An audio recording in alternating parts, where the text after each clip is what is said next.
Pizza বানানোর জন্য প্রথমে পিৎজা সসটা বানিয়ে নেব। তার জন্য কড়াতে দিয়ে দিলাম সর্ষের তেল, তারপর দিচ্ছি রসুন কুচি, কাঁচা লঙ্কা কুচি, টমেটো কুচি, নুন আর হলুদ দিয়ে কিছুক্ষণ ঢাকা দিয়ে রেখে দেবো।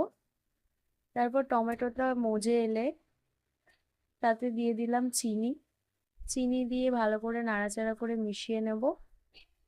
ব্যাস, তারপর সসটা তৈরি হয়ে গেলে অন্য একটি জায়গায় রেখে দেবো।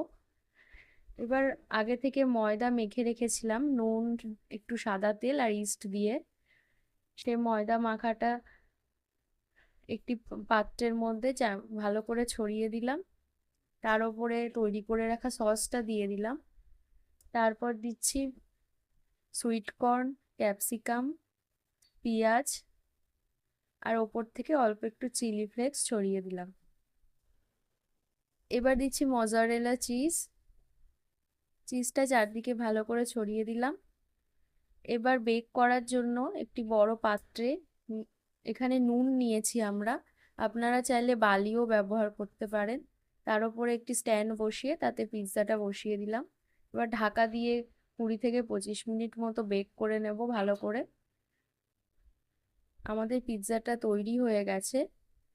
এবার একটি ছুরি দিয়ে টুকরো করে কেটে নিয়েছি। তৈরি হয়ে গেল পিৎজা।